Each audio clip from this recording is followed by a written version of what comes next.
While the world continues to glorify love, preach equality, and celebrate companionship, very few dare to mention the one element that quietly shapes every interaction: power.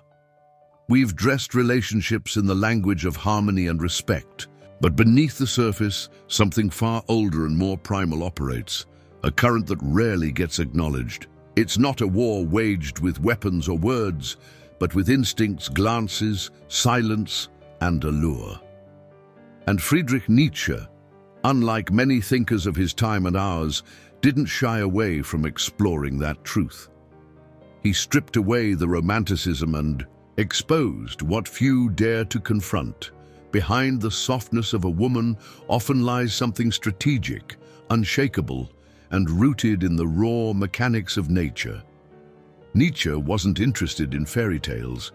He didn't construct philosophies to soothe or flatter. He approached human nature, and especially femininity, with a kind of brutal honesty that still makes readers uncomfortable. To him, the dynamics between men and women weren't about partnership. They were about tension, a silent game where one often leads not by aggression, but by elegance, by design. And he had the courage to say something few dare to admit even today: women are not powerless. In fact, their power is often more effective precisely because it doesn't declare itself. He described love not as a refuge, but as a battlefield. Not because women are hostile, but because love, as commonly experienced, is filled with unacknowledged surrender, especially on the part of men. Nietzsche noticed that the moment desire enters the equation, clarity begins to dissolve. Men, wrapped in their ideals, often fail to see how desire can reshape their decisions, realign their values, and override their sense of self. And women, consciously or not, have learned how to navigate this space with remarkable precision. This isn't manipulation in the cartoonish sense. It's not about deception for cruelty's sake. Nietzsche believed it was something much deeper, an instinct honed over time, passed through generations, an ability not just to attract, but to influence, to guide the course of events without appearing to do so. While men often measure strength through assertion and dominance, women, in Nietzsche's eyes, mastered a different kind of power, the kind that flows through subtlety, restraint, and timing. Raised primarily by women after the early death of his father, Nietzsche had an intimate view of the feminine world. He observed the dynamics that most men never pause to consider. He saw how a gentle voice could command more than a loud order, how emotional intelligence could quietly direct entire situations. This exposure didn't fill him with resentment. It gave him insight. He understood that what we label as soft or passive is often neither. It's simply another form of command, one that doesn't need to raise its voice. To Nietzsche, the problem wasn't that women had power. The problem was that men refused to acknowledge it. By placing women on a pedestal, seeing them only as nurturing, innocent, or poetic, they were robbed of their complexity and, more dangerously, their agency. Men, in romanticizing women, unknowingly handed over influence without realizing it. In trying to protect or idealize the feminine, they became blind to the very forces shaping their decisions. Nietzsche didn't hate women. He respected them, perhaps more deeply than many of his contemporaries. But his respect came with a cautionary tone. He didn't believe women needed to dominate overtly. Their real advantage lay in never having to. In societies built by and for men, women learn to operate within the spaces between rules, to reshape systems without challenging them head-on. That was the elegance of their strength. It didn't require confrontation. It worked through grace, through presence, through absence. He saw the smile, the glance, the touch, not as mere symbols of affection, but as instruments of navigation. A woman's charm was not superficial, it was tactical. And this frightened Nietzsche, not because he believed women were dangerous in a malicious way, but because he realized how unequipped most men were to perceive the game being played. The battlefield wasn't obvious, it was laced in perfume, concealed by politeness and conducted in silence. What Nietzsche found most unsettling was that men preferred this blindness. They didn't want to question the stories they were told. They didn't want to believe that their desires could be used to guide them like a leash. They chose illusion over truth, comfort over confrontation. And Nietzsche, relentless in his pursuit of truth, couldn't allow that fantasy to go unchallenged. In his view, nature was not concerned with fairness or affection. It operated on dominance, survival, and adaptation. And within that framework, the feminine force was not a victim. It was a masterful adaptation. Women, as he saw them, had evolved to navigate these brutal realities, not by muscle, but by mastery of influence. They didn't need to overpower men physically. They simply needed to know how to guide their attention, their time, their devotion. This power, he argued, was more terrifying than any sword, because it didn't threaten, it didn't roar, it didn't warn. It simply worked, effortlessly, silently, effectively. And by the time a man realized he had surrendered something, his focus, his path, his purpose, it was often too late. The decisions had been made, the outcomes shaped, and the game concluded. Nietzsche didn't say all this to accuse women. He said it to awaken men, to invite them to stop worshipping illusion and begin recognizing what was actually unfolding beneath the surface. He challenged the very foundations of romantic idealism, urging men to see the dance not as a fairy tale, but as a negotiation of power. One where the person with the softer tone could still hold the sharpest blade. To Nietzsche, woman wasn't the weaker sex. She was nature's strategist, silent, poised, and devastating in her precision. Nietzsche's writings on women often evoke discomfort because they refuse to conform to the comforting script society prefers. He didn't speak in the language of progress or equality. He didn't paint women as either victims or saviors. Instead, he approached them as enigmas of nature, forms refined not for fragility, but for function.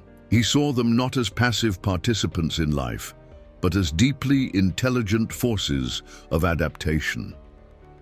Their strength was not in physical confrontation, but in what he called tactical invisibility, a power so nuanced that it escaped detection, especially by the very men it was shaping. To Nietzsche, women were not deceivers by malice, but masters of instinct. They didn't need to fight in order to win. They only needed to create an environment in which men would fight themselves. It wasn't about manipulation in the modern moralizing sense.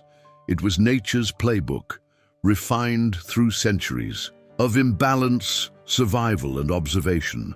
A woman didn't need to demand obedience. All she had to do was awaken longing, because once a man starts to long, he starts to yield. He shifts from leading to chasing, from thinking to reacting. And that's the game. Who controls the longing controls the outcome. This realization unsettled Nietzsche, not because he thought it unfair, but because he saw how easily men fell into the trap of self-deception. They didn't want to see love as strategy. They preferred to see it as magic.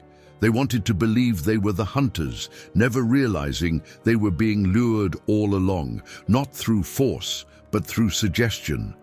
And in this dance, the feminine didn't need to be loud. In fact, her silence was her strongest tool. She didn't argue. She created the atmosphere in which the man would argue with himself. Nietzsche saw the battlefield of romance not in dramatic gestures, but in glances, in delays, in presence and withdrawal. He saw the female art of seduction not as trickery, but as a subtle command of emotional timing. The ability to grant or withhold affection, attention, or validation was, to him, the ultimate leverage. Because a man convinced he is winning her is actually submitting to her frame. He adjusts himself, he curates his behavior. He transforms in response to her silence more than to her words. In this way, Nietzsche believed women rarely needed to confront. They merely needed to retreat at the right moment.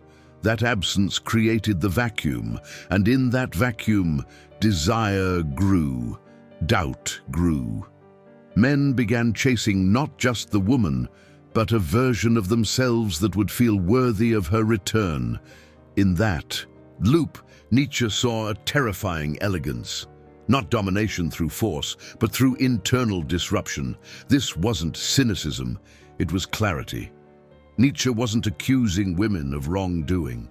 He was trying to wake men from their illusions. His concern wasn't with female power, it was with male blindness.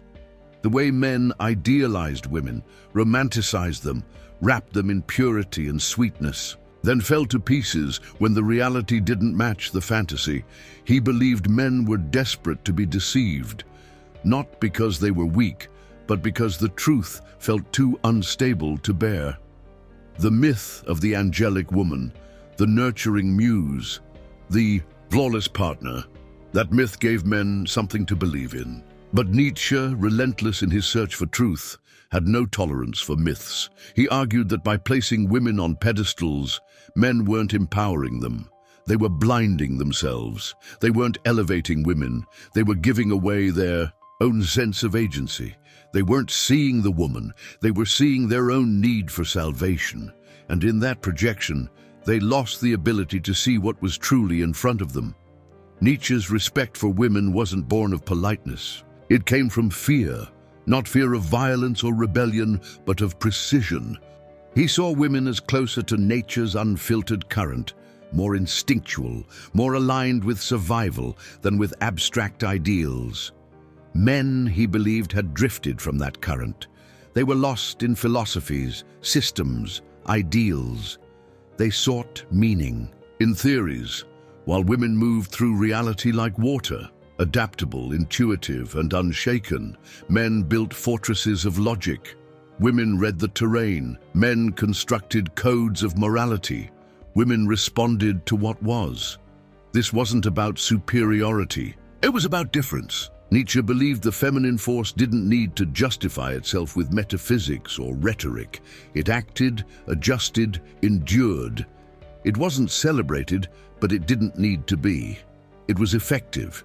And that, to Nietzsche, was far more dangerous than any overt form of strength. He warned that when a man gives up his center in pursuit of a woman's affection, he loses more than love. He loses his direction. He abandons his fire. And once that fire dims, he becomes easy to shape, easy to pacify. Not by her intention, but by her gravity. She doesn't need to command. He reshapes himself in response to her silence, her absence, her gaze. She becomes the mirror, not of who he is, but of who he's willing to become in pursuit of her approval. This, Nietzsche argued, is not seduction in the shallow sense. It's a deep existential challenge. A man's longing isn't just for the woman, it's for the version of himself that he believes she will complete. And that is the tragedy. Because if he hasn't built that version himself, if he doesn't already possess wholeness, then her attention becomes his compass. Her affection becomes his meaning. And that, Nietzsche believed, was the beginning of his collapse.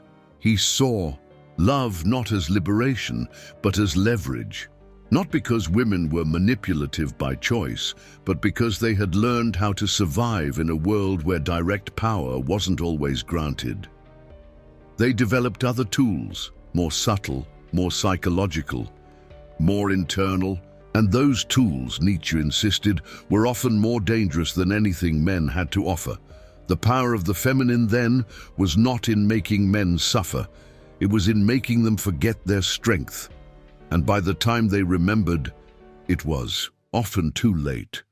Their identity had been rewritten, not by force, but by desire, not by oppression, but by their own longing.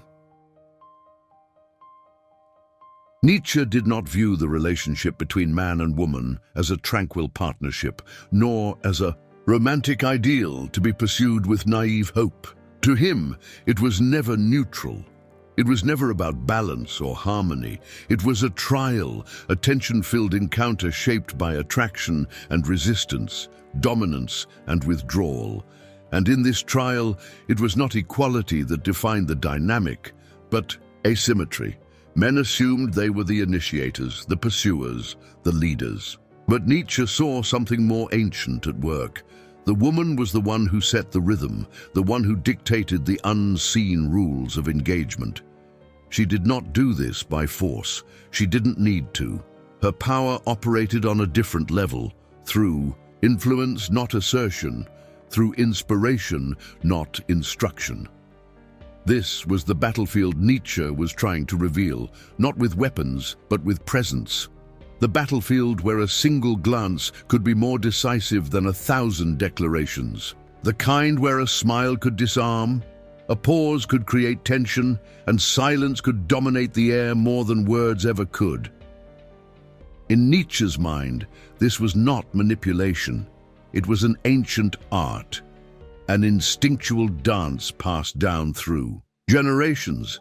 Women didn't always win because they fought harder, but because they didn't need to be seen fighting. Their strategies were woven into their very being. To him, the moment a man begins to desire a woman, something essential shifts inside him. He is no longer just a man with purpose. He is now a man in pursuit. And pursuit, in Nietzsche's understanding, leads to vulnerability. The one who desires most becomes the one most likely to compromise. This doesn't mean women were deceitful or cruel. Nietzsche never claimed that. What disturbed him wasn't female power. It was male ignorance. He believed that men didn't know the rules of the game they were playing. They believed they were operating in a space of equality, of transparency. But they were being guided gently but firmly by someone who understood the dynamics far better. And that guidance didn't look like control, it looked like attraction. But it was still control. Women, in his view, had mastered the art of shaping desire into obedience, not obedience through fear, but through longing. Once a man is caught in the current of longing, he starts bending. He bends his will, his time, his energy. He bends not because he is commanded to, but because he believes he must win her. He imagines she is the prize. But Nietzsche would argue, the one doing the choosing is already leading. And that is the real twist. What looks like submission is often orchestration. To Nietzsche, the most subtle and devastating form of control was this ability to evoke pursuit without ever having to chase. It was the ability to create a vacuum, a space of absence, of delay, of mystery, that compelled men to move, to act, to reveal themselves. This absence was not emptiness. It was the echo chamber where men projected their deepest desires, hopes, and insecurities. And that projection gave the woman more influence than any demand could ever achieve. What made this power so terrifying was how invisible it was. It didn't march, it didn't raise its voice, it didn't ask for permission. It simply operated beneath awareness. Nietzsche feared this, not because he saw women as malicious, but because he knew that most men had no defenses against it. They were too distracted, too proud, too eager to see it coming. And so they gave themselves away, piece by piece, without even realizing they were being shaped. This, Nietzsche believed, was the ultimate tragedy. Not that women were powerful, but that men refused to see where their power truly lay. They looked for domination in the wrong places. They feared confrontation, but ignored seduction. They imagined danger in aggression, but not in charm. And so they were unprepared, not for a battle, but for a subtle transformation of their will. 2. Nietzsche femininity was not weakness. It was refined force, a form of nature that didn't ask for recognition because it didn't need it. It worked in silence. It influenced outcomes without demanding credit. And most frightening of all, it succeeded, not through confrontation but through consistency. through the quiet, persistent bending of a man's direction until he no longer remembered where he was going in the first place. The woman, in Nietzsche's view, did not conquer by pressing forward. She conquered by stepping back. Her ability to withdraw, to delay, to withhold, these were not signs of passivity. They were weapons of precision. The man who believes he is in control, who thinks he is making the decisions, is often dancing to a rhythm set by her silence. This is not manipulation for entertainment or malice. It is survival, it is instinct, and it is effective.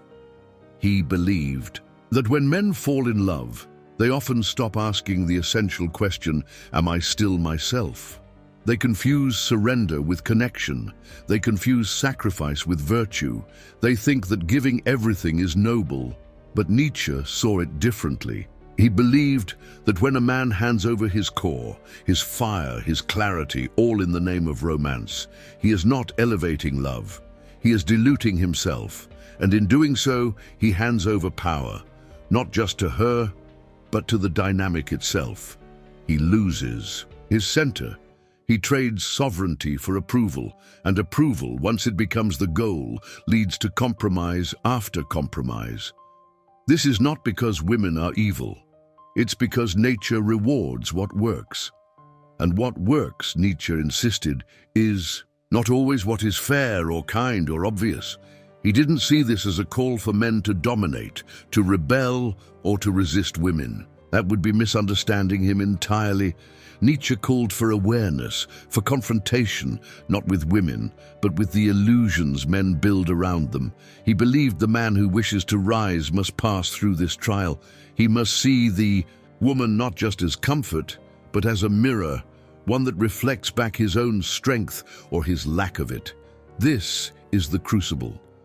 The space where a man is tested, not in combat but in connection, not by hostility but by seduction, by the ability of another to influence his will without saying a word. And in that test, most men fail, not because they are weak, but because they are asleep, because they mistake fire for warmth and challenge for safety, because they want to be loved more than they want to stand.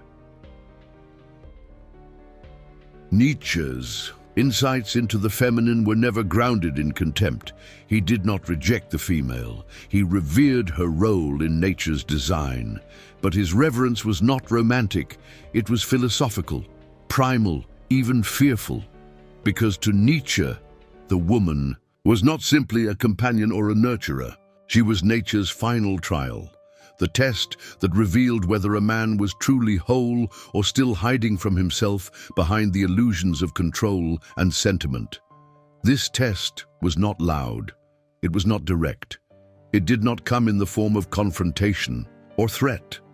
It came in the form of seduction, in the invitation to surrender, not just to a person, but to a fantasy. And Nietzsche understood something that most thinkers still avoid. The most dangerous temptation is the one that looks like love, the one that convinces a man he's found completion, when in truth he's abandoning his path. He described the Übermensch, not just as someone who transcends morality, but as one who passes through this trial of the feminine with his essence intact. This man does not reject the woman. He does not fear her, but he also does not collapse into her. He does not hand over his identity in hopes of being chosen. He engages, he experiences, but he stands, firm, unapologetic, undivided. That is the mark of transcendence, not avoidance but endurance.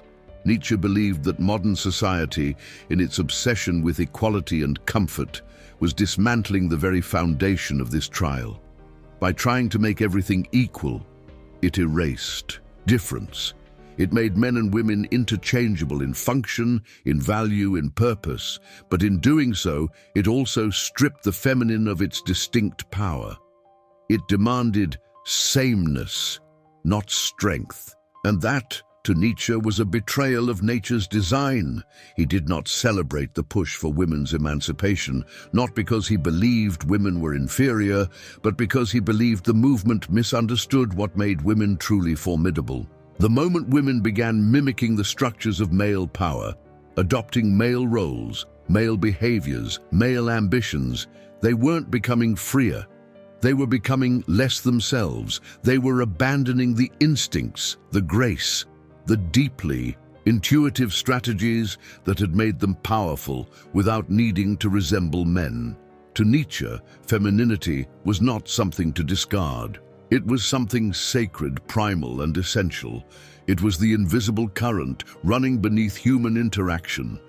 And when society told women to rise by becoming more like men, Nietzsche saw this not as progress, but as distortion, a dilution of something irreplaceable, a rejection of a force that didn't just complement the masculine, it tested it, revealed it, sharpened it.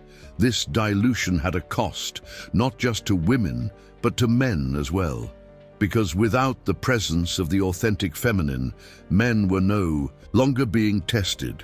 They were no longer being challenged to evolve, to rise, to confront themselves. They were being comforted into mediocrity. They were being praised for emotional dependency, rewarded for fragility, encouraged to see themselves not as protectors of their fire, but as beggars for affection. Nietzsche feared this. He feared a future where men forgot how to stand, where they became so desperate to be loved that they forgot how to be whole, where they confused validation with virtue and surrender with sensitivity.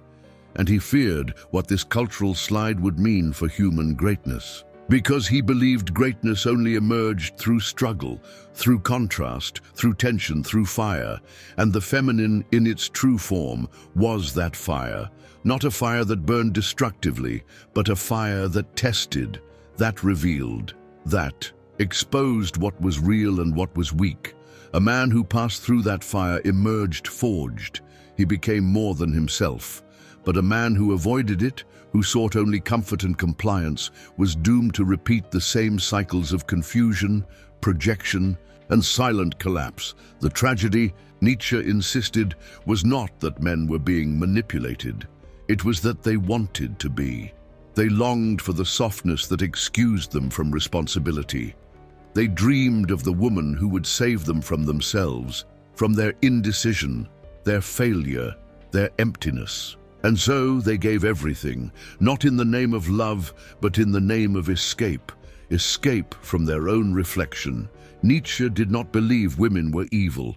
On the contrary, he saw them as terrifyingly brilliant, masters of survival, of adaptation, of quiet influence. He admired their capacity to move through life with instinctual precision, to read the room, to adjust, to influence without demanding. While men theorized about love, women embodied it. While men tried to control desire through systems and codes, women flowed through it with elegance, never needing justification. This elegance, this refusal to explain, made the feminine all the more formidable. Because while men obsessed over meaning, women shaped outcomes. They didn't ask if their choices were noble, they simply made them. And in doing so, they often altered the very trajectories of the men who didn't even notice it happening. This, Nietzsche knew, was not weakness. It was stealth power, and in the modern world, a world built on noise, declarations, and constant visibility, this stealth power had become invisible. It was dismissed as outdated, irrelevant, even oppressive. But Nietzsche warned that in discarding it, we were discarding something vital, not just to women, but to the balance of human existence. Because without the trial of the feminine, the masculine loses its edge. It loses the need to strive, to prove, to stand. Without contrast, there is no clarity. Without challenge, no growth. And in a world where every difference is erased in the name of sameness, Nietzsche foresaw not peace, but mediocrity. Not liberation, but confusion. He didn't write to flatter. He wrote to provoke, to disturb the comfortable stories we tell ourselves about love, about gender, about purpose. He wanted men to see the woman not as a solution, but as a crucible. Not as a fantasy to be worshipped, but as a force to be engaged with, fearlessly, honestly, and without losing the self. And he wanted women to see themselves not as broken versions of men, but as carriers of something that the world had forgotten how to name. Something that doesn't need to shout to be heard or to conquer to be powerful. Something that works in silence and shapes everything it touches. So the question isn't whether women are powerful. That much is certain. The question is whether you see it before it's too late. Do you recognize the game before you're already playing it? Do you know the cost of the chase before you give up your path? Because the power she holds isn't in what she says, it's in what she never has to say. And the tragedy isn't that you were deceived, it's that you wanted to be. Now ask yourself, are you standing in truth? Or are you still kneeling in the illusion, smiling, surrendered, and calling it love?